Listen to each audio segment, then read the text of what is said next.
Hello मेरी family, कैसे हो आप लोग। दुआ करता हूँ आप लोग सब बहुत अच्छे हो। हैप्पी रमदान सभी को, हैप्पी नवरात्रे। होप करता हूँ आप लोग खुश हैं, सेफ़ हैं, मोस्ट इंपॉर्टेंटली सेफ़ हैं। बिकॉज इस टाइम पे जब भी मैं न्यूज़ देखता हूँ ना, मुझे बड़ा डर लगता है, तो इसलिए सेफ़ रहो, बाहर कम ही नहीं निकलो। सो आज का जो वीडियो है, हम बात करने वाले हैं बॉडी बिल्डिंग मिस्टेक्स के बारे में। मैं पिछले 6 साल से जिम कर रहा हूँ एंड इस पिछले 6 साल के टेन्योर में मैंने बहुत सारी ऐसी गलतियाँ की हैं जो मुझे नहीं करना चाहिए था। मुझे लगता है कि ये सारी चीज़ें एक्सपीरियंस है। गलतियाँ तो वो इंसान ही क्या जो गलतियां ना करे, तो ठीक है। जो भी चीज़ें मैं पहले मानता था आज नहीं मानता हूँ। मुझे शुरू में किसी ने भैया ने बता दिया, वो एक मेरा बिलीफ बन गया, अब उसको मैं कंटिन्यू किया। फिर बाद में जब मैंने पढ़ाई की, रिसर्च की, तो मुझे पता चला यार मैं कितना बेवकूफ़ था। तो सबके साथ होता है ऐसी ऐसी चीज़ें। हम पहले दूसरे साल में जिम में हम मानते हैं, बट जब हमारे 5 साल हो जाते हैं तो हमें लगता है यार वो कितना बेवकूफ़ चीज़ थी। सो आज की वीडियो में हम ऐसी चीज़ों के बारे में बात करने वाले हैं कि क्या मिथ्स हैं, क्या मिस्टेक्स हैं जो आपको नहीं माननी चाहिए, क्या गलतियां आप भी कर रहे हैं। आप इंस्टाग्राम पे ज़रूर सपोर्ट करना, singa_10 है मेरा अकाउंट, उसका लिंक आपको नीचे मिल जाएगा। तो सबसे पहली चीज़ ये मैं डिस्कस करना चाहता था, मैंने सोचा बाद में करूँगा, बट मैं फर्स्ट यहाँ पे डिस्कस करना चाहता हूँ। Don't take body building too seriously, just like me, like just the same mistake I did. Don't take bodybuilding too seriously. Bodybuilding is not your life. अगर आप इसमें करियर नहीं बनाते, आप compete नहीं करते, अच्छी बात है बॉडी बिल्डर्स को फॉलो करना, एथलीट्स को फॉलो करना, उनसे इंस्पिरेशन लेना, but this is not your life. ये मैंने बहुत लेट जाके सीखा है। पहले 3-4 साल मैं इतना ज़्यादा इस गेम में घुस चुका था कि मेरी ज़ीरो सोशल लाइफ थी। मैं बाहर नहीं जाता था, मैंने 2 साल कोई मूवीज़ वगैरह नहीं देखी हैं, बाहर कहीं दोस्तों के साथ घूमा नहीं है, कॉलेज लाइफ नहीं इन्जॉय की है। And I think I regret it, seriously I regret it. Because आपको एक बैलेंस बनाने की ज़रूरत है। मुझे पता है बहुत सारे लोग हैं जो अपने दोस्तों के साथ बाहर खाना खाने नहीं जाते बिकॉज उन्हें चीट करना पड़ेगा, बाहर कहीं घूमने नहीं जाते, मूवीज़ पे नहीं जाते बिकॉज वहाँ खाना उनके हिसाब का डाइट नहीं मिलेगा। एंड यही सेम चीज़ मेरा भी था, मैं कहीं बाहर नहीं जाता था जस्ट बिकॉज मुझे बॉडी बिल्डिंग करनी है, मुझे अपना डाइट देखना है। बट आई थिंक कि आपको एक टाइम के बाद ये रियलाइज़ होना चाहिए कि आपको एक बैलेंस क्रिएट करना पड़ेगा। बिकॉज पढ़ाई प्रायोरिटी है, वो नहीं कर पा रहा था मैं उतने अच्छे से बिकॉज पूरा इधर ही ध्यान था मेरा। तो आपको एक बैलेंस क्रिएट करना है कि आप कैसे बॉडी बिल्डिंग फिटनेस को अपनी पढ़ाई, अपने दोस्तों के साथ घूमना फिरना, अपनी फैमिली लाइफ के साथ यूनाइट करके रख सकते हैं। ये सबसे बड़ी गलती है मेरी, मुझे लगता है, इसीलिए मैंने पहले पे ही शेयर किया कि एक बैलेंस क्रिएट करो, पूरा इसमें मत घुस जाओ जब तक आपको इसमें करियर नहीं बनाना। अगला जो पॉइंट है वो बहुत सारे टीनेजर्स रिलेट करेंगे, क्योंकि जब मैं 16-17 साल का था और मैं जिम जाता था तो मुझे दिखता था लोग बहुत सारे सप्लीमेंट्स लेके आते थे, जिम बैग लेके आते थे, उसमें बहुत सारे टैबलेट्स, बहुत सारे सप्लीमेंट्स होते थे, बहुत सारी चीज़ें वो कंज्यूम किया करते थे। एंड मुझे लगता था कि इनकी जो फिजिक है, इनकी फिजिक में ये सप्लीमेंट्स का बहुत बड़ा हाथ होगा। उस टाइम पे मैं ये सोचता था।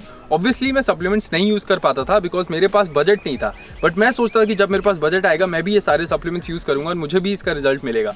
बट अभी आफ्टर 6 साल ऑफ वर्कआउट करने के बाद मैं आपको बता सकता हूँ कि सिर्फ 2 या 4 सप्लीमेंट्स हैं जो थोड़ा बहुत कंट्रीब्यूट करते हैं आपके ट्रांसफॉर्मेशन में। बाकी आपकी डाइट, ट्रेनिंग और रेस्ट का ही हाथ होता है। सप्लीमेंट्स 3-4 तो ऐसे 5-6 सप्लीमेंट्स ऐसे हैं जो बिल्कुल वेस्ट ऑफ मनी है, बट उनको ऐसा प्रोग्राम, उनको ऐसा मार्केट किया जाता है कि आप उसको यूज़ करना चाहते हैं।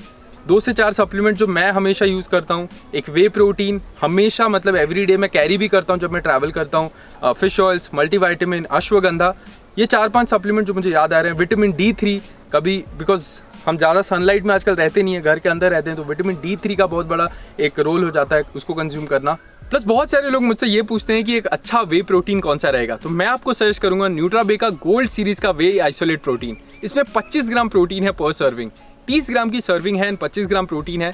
यही काम होता है एक अच्छे वे प्रोटीन का, आपको ज़्यादा से ज़्यादा प्रोटीन दिलाना। प्लस इसमें कार्ब्स सिर्फ 1.5 ग्राम के अराउंड है एंड फैट्स ना के बराबर है। तो ये सबसे अच्छी बात है इस प्रोटीन की। 5.8 ग्राम BCAAs है, प्लस डाइजेस्टिव एंजाइम से आपको डाइजेशन में हेल्प करता है एंड इसमें एंटीबॉडीज़ भी हैं जो आपकी इम्यूनिटी का भी ख्याल रखते हैं। तो बिल्कुल अच्छा वे प्रोटीन का ऑप्शन रहेगा। इसके साथ इसमें एंटीबॉडीज़ है जो कि आपकी इम्यूनिटी में हेल्प करता है। प्लस सबसे अच्छी बात है कि न्यूट्राबे ना खुद का एक वेबसाइट है न्यूट्राबे का, तो आप वहाँ से परचेज करते हैं तो कोई भी फेक सप्लीमेंट आने का चांस ही नहीं रहता है। तो आपको हमेशा ओरिजिनल सप्लीमेंट मिल जाता है एंड उसके साथ इसकी मिक्सिबिलिटी एंड क्वालिटी बहुत अच्छी है। तो मैं आपको सजेस्ट करूँगा इसको यूज़ करना। इसका जो लिंक है वो डिस्क्रिप्शन बॉक्स में है, वहाँ से आप इसको चेकआउट कर सकते हैं। अगला जो पॉइंट है ना, एक ही सेट और एक ही रेपिटेशन में वर्कआउट करना। 3 सेट 10 रेपिटेशन, 3 सेट 10 रेपिटेशन। मुझे याद है जब मैंने जिम ज्वाइन किया था, मेरे ट्रेनर ने मुझे एक लिस्ट दिया था जिसमें हर एक्सरसाइज के 3 सेट 10 रेपिटेशन थे। उस टाइम पे लगता था ये अच्छा शेड्यूल है, बट आज ना उससे ख़राब शेड्यूल नहीं हो सकता। एज अ बिगिनर आपको ये बात समझने की ज़रूरत है कि आप जिम में जा रहे हो ग्रो करने, कोई भी लोड, आपको एक ही लोड पे वर्कआउट करने की ज़रूरत नहीं है, आपको इंटेंसिटी चेंज करते रहने की ज़रूरत है। अब सपोज करो बॉडी बिल्डिंग के लिए परफेक्ट रैप रेंज क्या है, ये क्वेश्चन मुझे बहुत आता है। कौन सा रैप वो मैजिकल रैप रेंज है?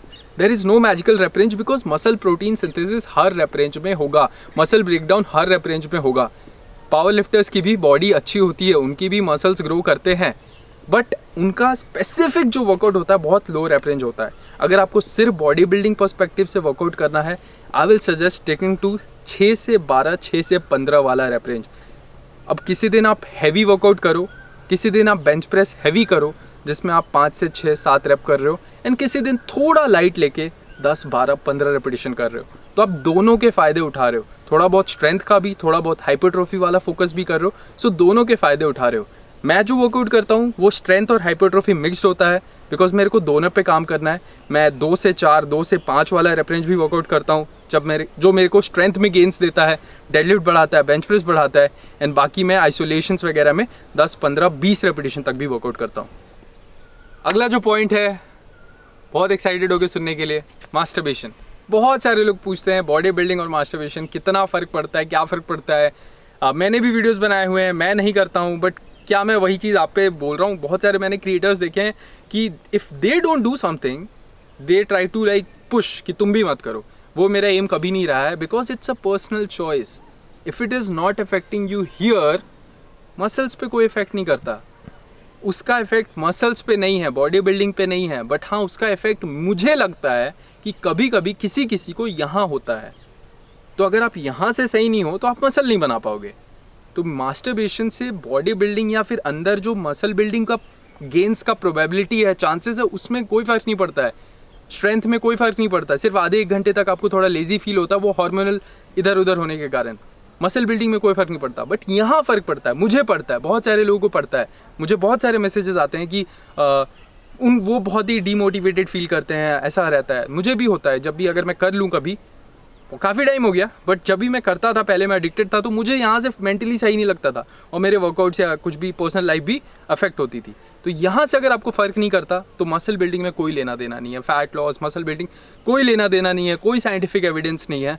तो it is totally up to you. मैं आपको थोप नहीं रहा हूँ नो फैप करने के लिए, नो फैप करो, ब्रह्मचर्या करो। It's a personal choice according to me. हाँ, मैं चाहता हूँ कि लोग एक्सपीरियंस करके देखें। इफ़ यू फील राइट, अगर आप एक्सपीरियंस करो, आपको अच्छा लगता है, एंड इफ़ यू वांट, अगर मैं एक वीडियो बनाऊँ इसके ऊपर, मेरी पूरी जर्नी के ऊपर कैसे रही है, तो आप मेरे को बताना। So it's totally up to you. अगला जो पॉइंट है बहुत इंपॉर्टेंट है, बहुत ध्यान से सुनना। Stop under estimating natural body building. पता नहीं क्यों बहुत सारे लोगों को मैंने देखा इंस्टाग्राम पे कमेंट्स करते हुए। अभी मैंने भी रील्स डाली थी एक बाइसेप फ्लेक्स करते हुए, मेजर करते हुए 17 इंचेस आए थे, 17.5 इंचेस, एंड वहाँ पे लिख दिया रॉइड्स, स्टेरॉइड्स, एवरी कमेंट वो स्टेरॉइड्स। भैंचोद, इतनी मेहनत करो फिर भी साले बोलते हैं इंजेक्शन लिए। एंड मुझे गुस्सा नहीं आया, I was like amazed that these people इतना अंडर एस्टिमेट करते हो हार्डवर्क को। नेचुरल बॉडी बिल्डिंग बहुत कुछ कर सकती है आपकी बॉडी नेचुरली। ग्रेग डूसेट की नेचुरल पीक देखी है? कभी ग्रेग डूसेट को फॉलो करते हो? उनका नेचुरल बॉडी बिल्डिंग का पीक देखा, उनका स्ट्रेंथ का पीक देखा है? वो 18-19 साल की उम्र में कितना डेडलिफ्ट मार रहे थे। ये कुछ भी नहीं है। I have to go a long way. मेरी 250 की डेड है अभी तक, सिर्फ स्क्वाट 200 की है, एंड बेंच 150-155 है max. This is nothing, and वो भी 88-89 kgs बॉडी वेट पे। I have to go a long way. अगर आप इससे शॉक हो रहे हो, इस फिजिक से, फिर आपकी एजुकेशन में कमी है, फिर आपने उतनी मेहनत नहीं की है कभी, बहुत आगे जा सकते हो naturally. If you are 18, 19, 20, you don't need anything. क्यों? I see a lot of, YouTube पे भी एक चैनल है इंडिया में, आपको पता है, जहाँ पे बॉडी बिल्डर्स आते हैं। मुझे बड़ा शौक होता है। आई रिस्पेक्ट द गेम, मुझे पता है पैशनेट हो, डाइट करो, बट 18-19 साल की उम्र में ड्रग्स कौन लेता है यार। अगला जो पॉइंट है कार्डियो के बारे में है, high intensity cardio versus low intensity cardio. बहुत बड़ा सवाल आता है मेरे पास। मैं प्रेफर करूंगा लो इंटेंसिटी से मॉडरेट इंटेंसिटी वाला कार्डियो। कभी भी मैं हाई इंटेंसिटी ज़्यादा प्रेफर नहीं करूँगा। हफ्ते में 1 से 2 बार हाई इंटेंसिटी मैं प्रेफर करता हूँ। मुझे बास्केटबॉल खेलना बहुत पसंद है, मैं फिर भी नहीं जाता हूँ खेलने डेली। हफ्ते में 3 दिन ही खेलता हूँ, जस्ट बिकॉज मुझे पता है कि अगर मैं उतना इंटेंसिटी से गेम खेल लूँ 1-1.5 घंटा, तो मैं वर्कआउट कैसे करूँगा? जिम में जाके वेट्स भी तो उठाने हैं, डेडलिफ्ट भी मारनी है, बेंच प्रेस का भी परफॉर्मेंस देखना है। तो तो दोनों को बैलेंस कैसे करेंगे? अगर आप, मैं देखता हूँ जिम में ट्रेनर्स इतना हाई इंटेंसिटी कार्डियो कराते हैं, मैं कुछ नहीं बोल पाता वहाँ पे, मतलब 100 बर्पीज कराते हैं, ट्रेडमिल पे 1 घंटा स्पीड रनिंग कराते हैं।